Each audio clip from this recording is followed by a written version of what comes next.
the leader who presided over an unprecedented period of economic expansion and prosperity. More than 22 million jobs were created during his administration. He is also the founder of one of the fastest growing NGOs in the world. The Clinton Foundation opened its doors in Harlem in 2001 with about 14 people, and has since grown to 1,300 staff and volunteers worldwide. The Clinton Global Initiative has brought together thousands of world leaders, business executives, and innovative thinkers to take action to solve some of the world's most pressing problems. To date, CGI members have made more than 2,100 commitments, and they have already improved the lives of nearly 400 million people. President Clinton has long been dedicated to economic advancement, and the foundation works to bring new opportunities to communities in the United States, Africa, and Latin America. Simply put, the world today is a far better place due to President Clinton's nearly 4 decades of public service. So please join me in giving a very warm welcome to President Bill Clinton.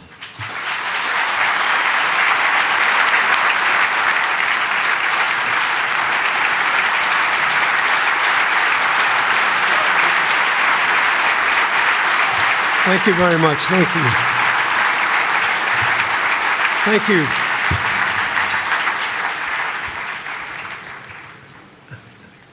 Thank you, Mike. Ladies and gentlemen, you can probably hear that I'm a little hoarse. It's the season for it back on the East Coast, and I just flew in from New York this morning. But I am delighted to be here. Milken and I have been talking about this meeting for 15 years. And he's invited me to come for 15 years, and I've never been able to come. So I realized about, a month ago, that if I got up 4 hours earlier today, I could come. And so I thought I was going to be like the date who just keeps putting off going to the movies with you, But he asked me to come. So I'm honored to be here. And I want to begin by thanking Mike and all the people who work with him for the wonderful work that's been done in these last 15 years, for the focus that's been put on bioscience and its promise to expand the length and quality of our lives, for providing a forum where people who have all different kinds of perspectives, and I've got enough friends in this audience with all different kinds of perspectives to know that that is not an overstatement, to come together and talk about these things in a space where people feel actually free to say what they think, and I hope free to say once in a while, I don't know. About a year or so ago, I promised myself when I finished reading a book by a woman named Catherine Schultz called Being Wrong, that I highly recommend. I said to myself, once a day for the rest of my life, I'm going to look for an opportunity to say either I was wrong or I don't know. So I'll just say it now, I don't know. And you can put whatever question you want in front of it. There's a serious point to this. I loved the years I spent in politics. But we spent most of our time debating 2 questions. What are you going to do? How much money are you going to spend on it? You're going to invest more in research? If so, how much are you going to spend on it? Or should instead you increase the R&D tax credit, and how much money are you going to spend on that? And a million permutations thereof. there was very little serious discussion, and for most of the years I was in politics, even less serious press coverage of the third, and I thought, much more important question, which is, whatever it is you propose to do, and however much money you have or don't to spend on it, how do you propose to do it, to turn your good intentions into real changes? All these how questions are the most important questions of the 21st century. And if you get all caught up in the what and the how much, the lack of attention on the how can cloud the whole subject.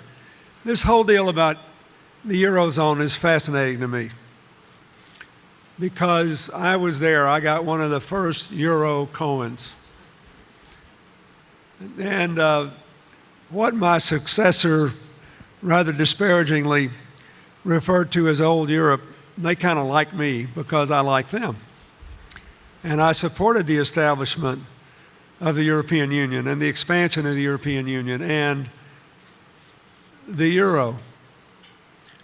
But I said to the then leaders of France and Germany,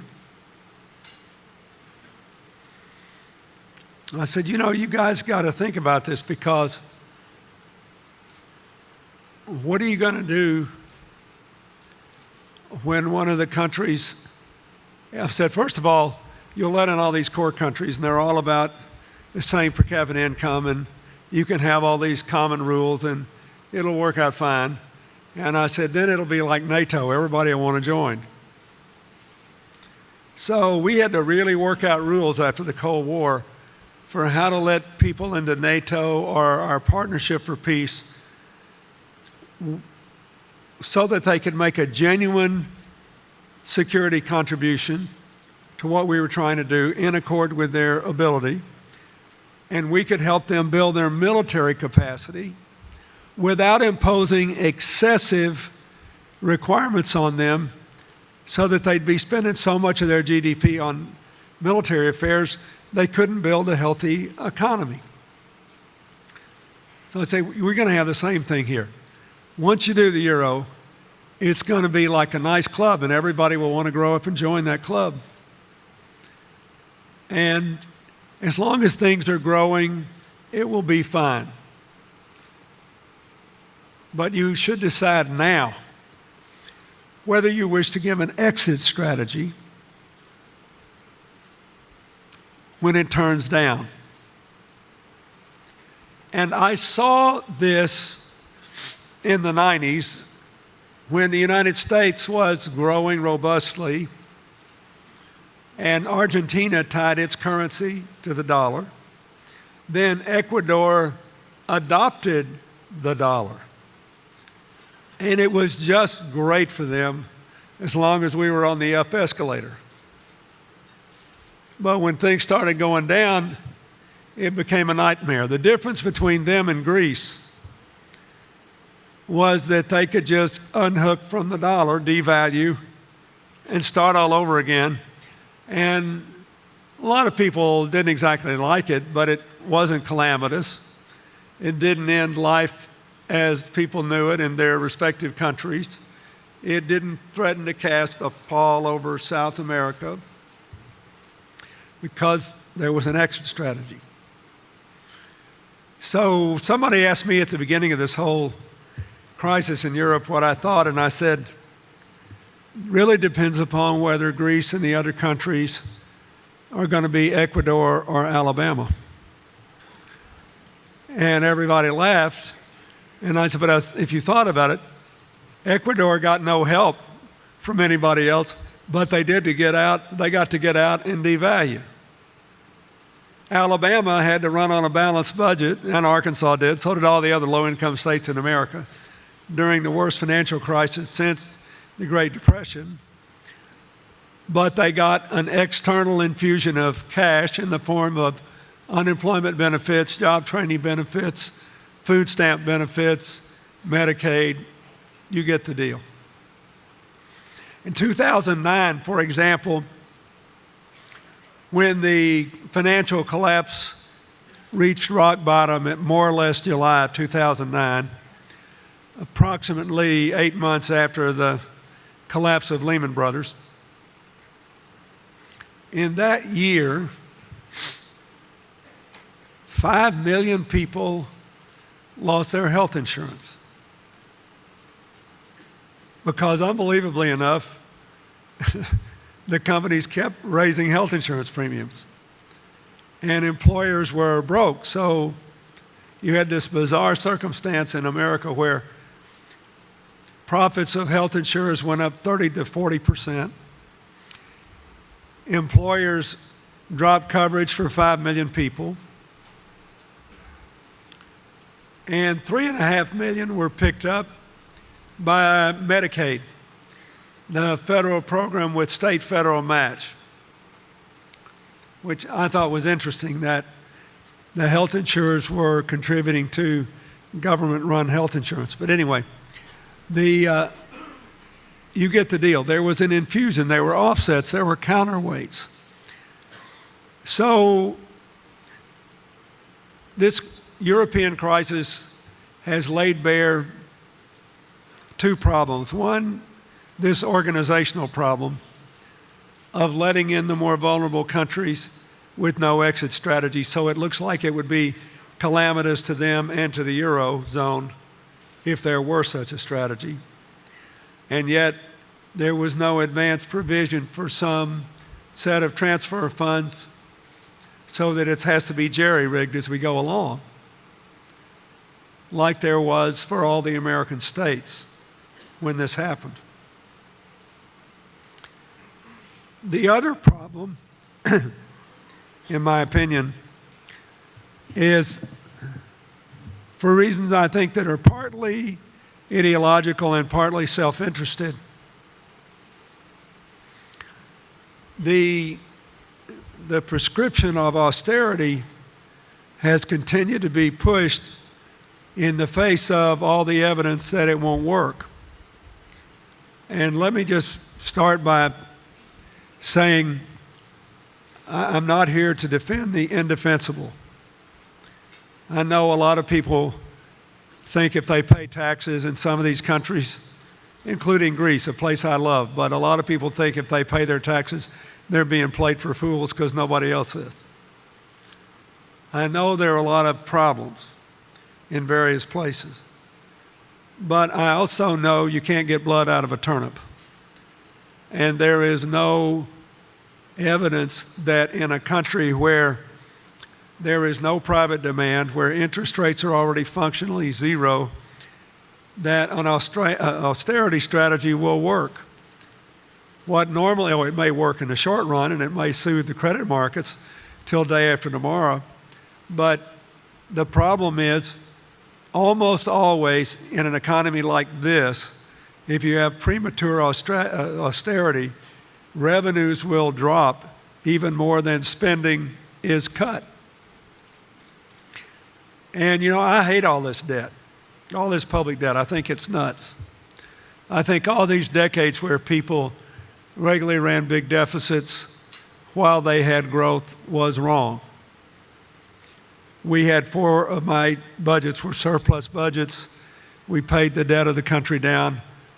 That's what I think you should do. You can only do it with growth. You cannot reduce the public debt without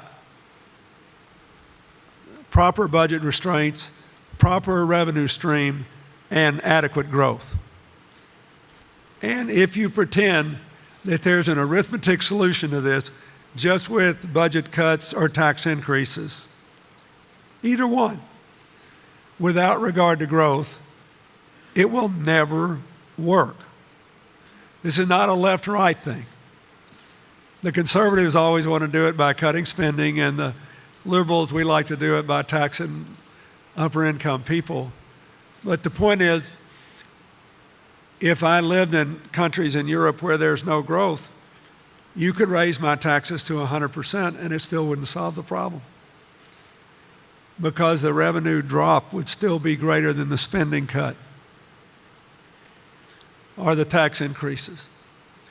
So what our friends in Europe have to work out, and what those of us in America should be encouraging, and what their investors should be looking for, is a strategy that will work over a 5-year period, and then will work over a 10-year period. Not one that will make everybody happy in 3 months and 6 months. Because there simply is not enough growth. All over the world, what the world wants most now is another job, is more things for people to do when they get up in the morning. And so I think in a larger sense, the Eurozone they have to rethink, should we give an exit strategy and an entry strategy, and can we give enough notice so that it's not calamitous? And especially if they decide no, then they have to decide that this 3% budget restraint, which has largely been honored in the breach anyway over too many years. But I think it's not a bad rule. I kind of like it, but it only works in times of growth. In times of no growth, no interest rate, no private demand, it will not work. And the investors can get together and insist on it in tones of righteous rectitude, and they will be right until day after tomorrow. But in the end, you'll look around 3 months, 6 months, a year afterward, and it won't be better. There was no confidence premium in a zero interest rate environment, as we've seen for the last year. So I think that all of us have a real interest in revisiting this whole thing to think about how we can create jobs and how we can show enough fiscal rectitude to avoid the credit ratings running totally off the rails, while recognizing the reality that austerity is highly unlikely to be effective in this environment because of the absence of private economic activity. Now, the second point I'd like to make is this. I think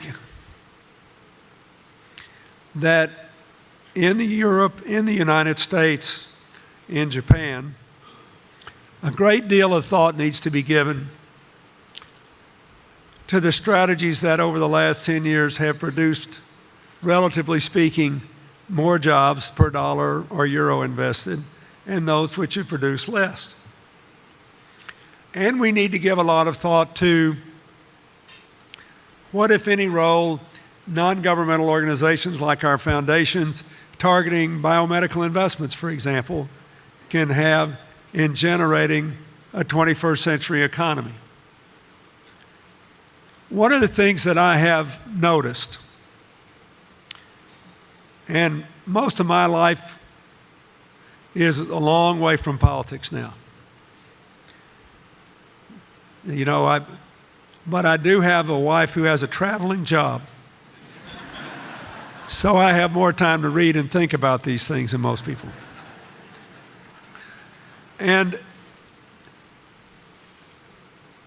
But I spend most of my life in Africa, the Caribbean,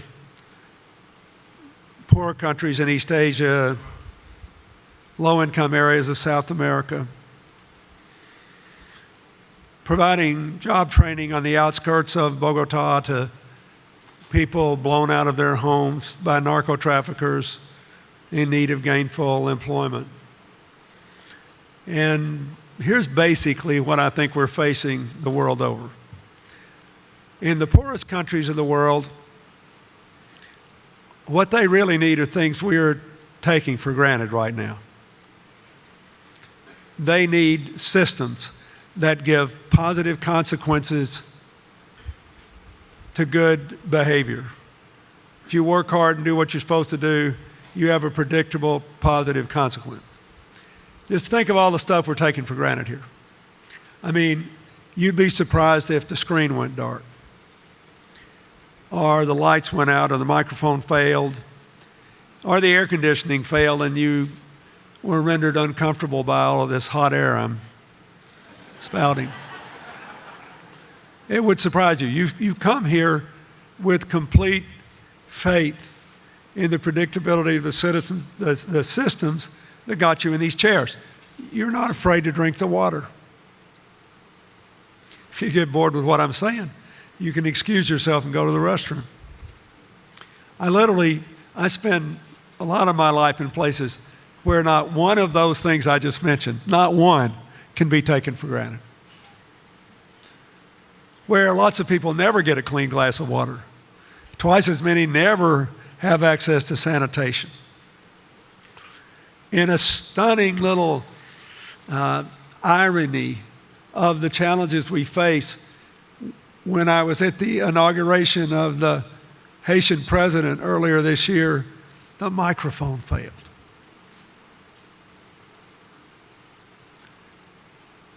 Is it because they're dumb or lazy? No. Less than 2% of America's African American population is Haitian. 11% of our African American doctors are Haitians. 11%. The first sector of the Haitian economy to be better off than it was before the earthquake, the arts and crafts sector. Because they're so marketable once they have somebody who helps them build a system to do it. What's the point of all that? Intelligence and effort are evenly distributed throughout the world, but structured opportunity and predictable systems are not. So that's what I do most of my life. I go around and happily try to build people healthcare systems, education systems, energy systems, get people to invest, talk people like Lou into putting money where he otherwise wouldn't. That's what I try to do. In America and in Europe and in Japan, the places that have been rich a long time, we got all those systems. That's how those of us who come from those places wound up in these chairs today. My friend Bob Strauss, who's still alive at 93 and the cleverest politician I ever knew, said that every politician's first goal is to convince you that he was born in a log cabin he built himself. And then he said, but it ain't true. Not now, not ever. So there's a lot of different stories here. A lot of you got here into these chairs because of your extraordinary abilities, because of your persistence, because of whatever. But every single one of us had somebody, some way that helped us.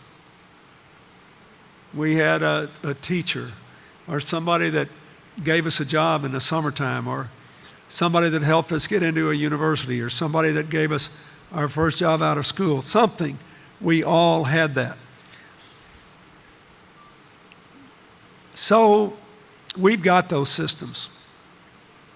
What's happened in Europe, as you see in the crisis now, in Japan, as you saw in the more than a decade-long struggle after the commercial building collapse, the bubble that basically gave me 7 Japanese prime ministers to work with in 8 years.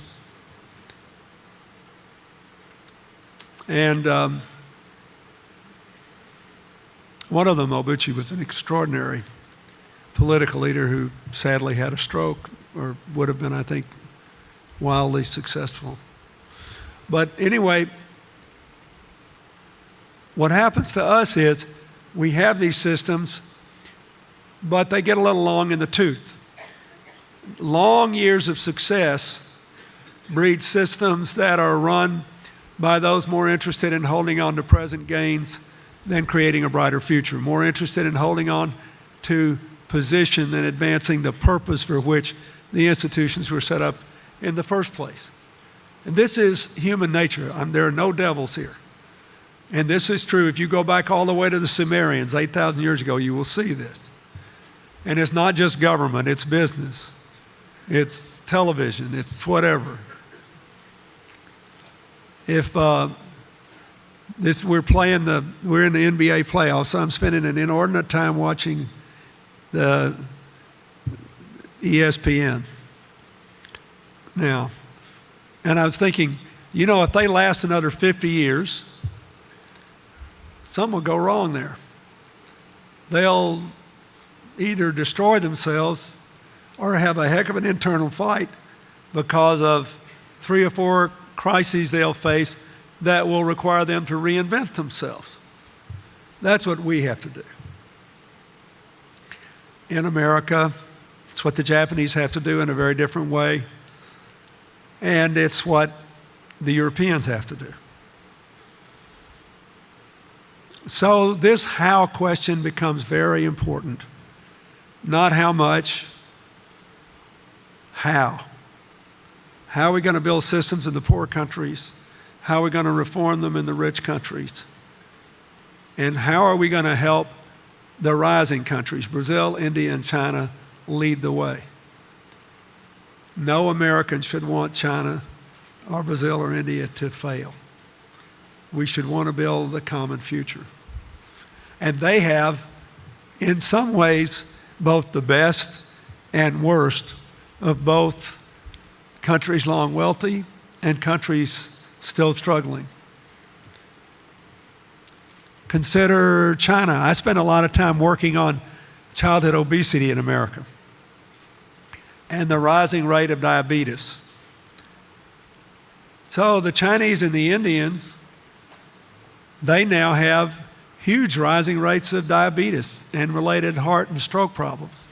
Why? Because they have all these people moving from rural areas into urban areas, and they don't have enough money to get along on, and they are converting from the world's most interesting diets to basically a high-fat, high-carb, low nutrition, but filling and affordable Western fast food diet. It's just one example. Brazil, most environmentally responsible big country in the world. 85% of electricity, green energy, hydropower. Growing like crazy. They need more power. They want more hydropower. The problem is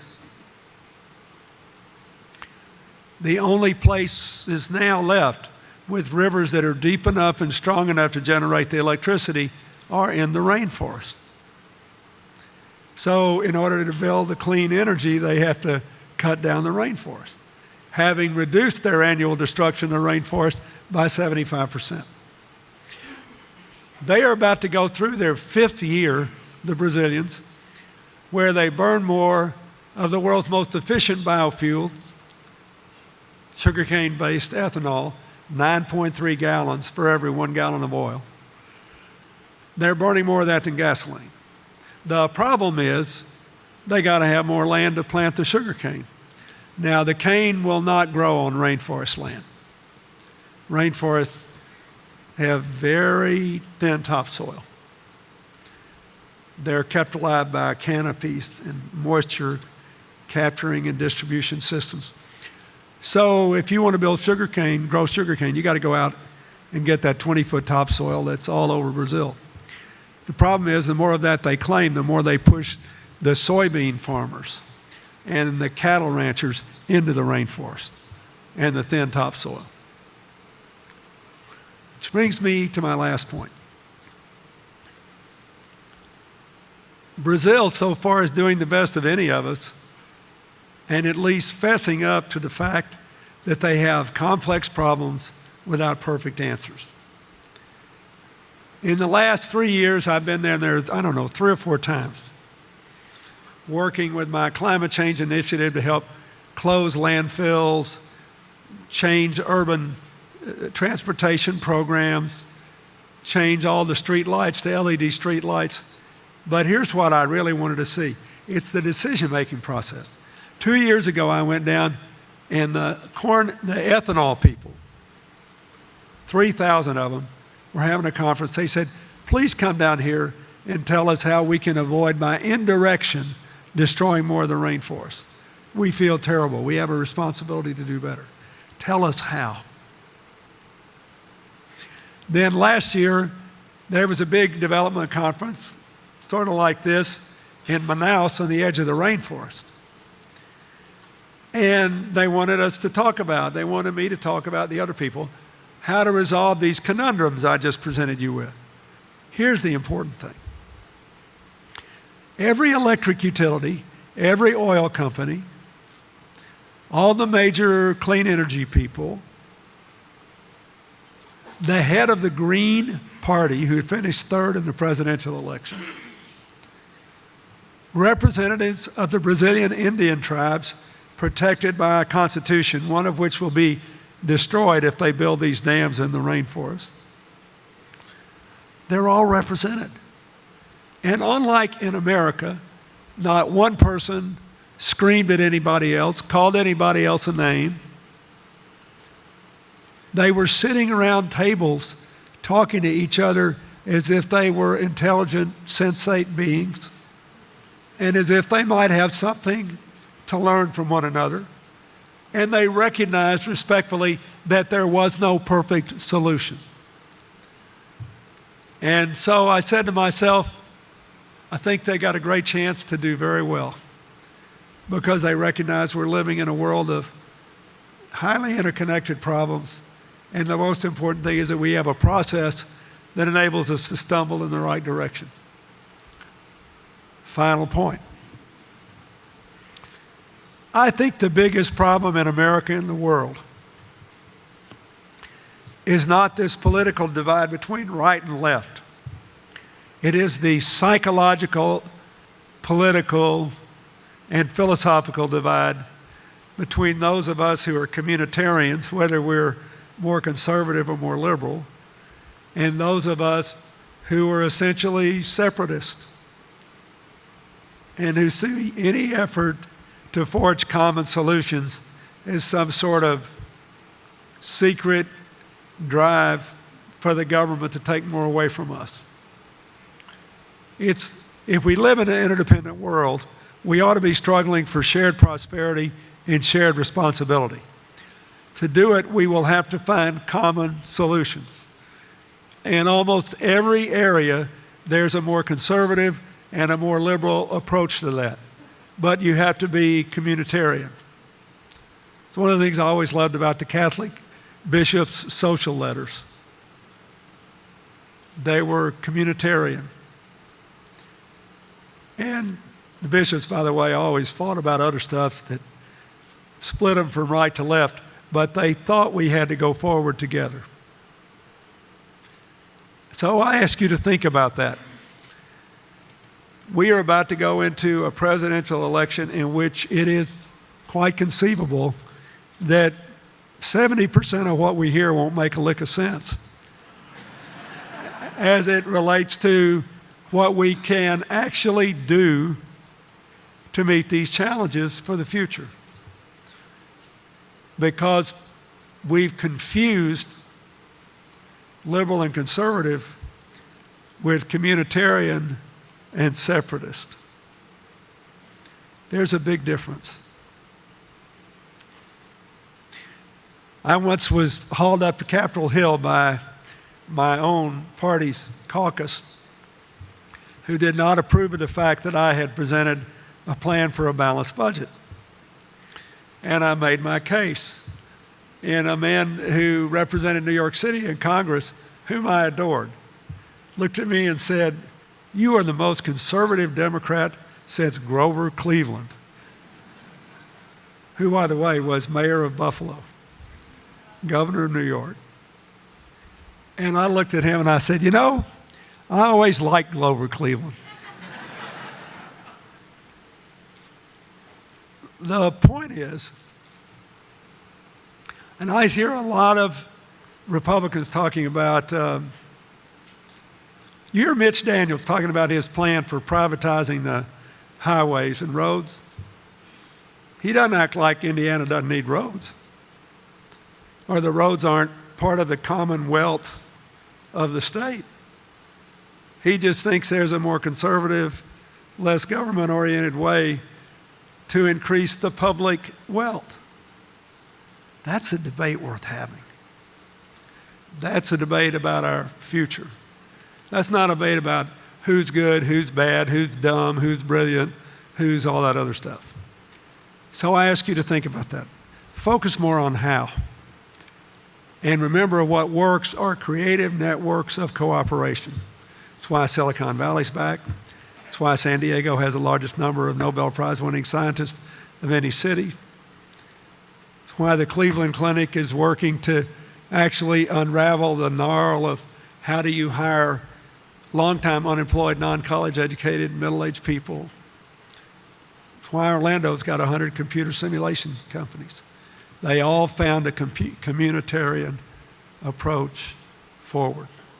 And if we do, we're going to be fine. America's still younger than everybody else in Europe and Japan, still more diverse, still more open to immigrants, still the best place to start a small business, still the best place for R&D. It's a great mistake to write the epitaph of this country. We just have to get out of denial and back into future business.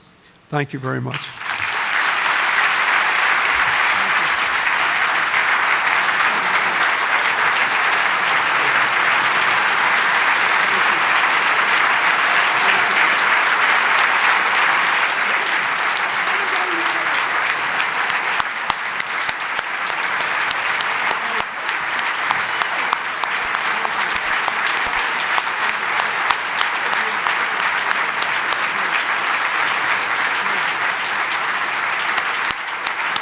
Thank you, Mr. President. Please don't wait another 15 years. And for all of you, we've got a full slate of panels out there. Thank you. This is a wonderful, wonderful way to cap this conference. I can change.